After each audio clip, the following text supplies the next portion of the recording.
ಗೀತೆಯ ಮೂಲಕ ಕೋಟ್ಯಂತರ ಜನರಿಗೆ ದಾರಿ ತೋರಿಸಿದ ಆತನಿಗಿಂತ ಗುರುವ್ಯಾರು?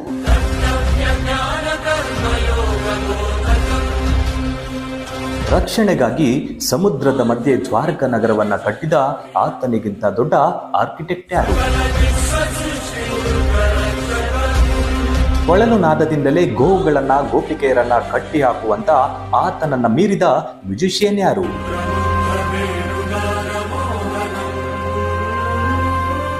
ಧರ್ಮಕ್ಕೋಸ್ಕರ ಯುದ್ಧ ಮಾಡಲು ಹೇಳಿದ ಆತನನ್ನ ಮೀರಿದ ವೀರ ಯಾರು? ಹೋಮ ಯಾಗಗಳಿಂದಲೇ ಮಳೆ ತರಿಸಿದ ಆತನಿಗಿಂತ ಪ್ರಕೃತಿಯನ್ನ ಅರ್ಥ ಮಾಡಿಕೊಂಡಿರುವ ಕ್ಲೈಮಟಾಲಜಿಸ್ಟ್ ಯಾರು? ಅನ್ಕಂಟ್ರೋಲಬಲ್ RPM ನಲ್ಲಿ ಸುತ್ತೋ ಸುದರ್ಶನ ಚಕ್ರವನ್ನ ಕಂಟ್ರೋಲ್ ಮಾಡೋ ಆತನನ್ನ ಮೀರಿದ ಕೈನೆಟಿಕ್ ಇಂಜಿನಿಯರ್ ಯಾರು?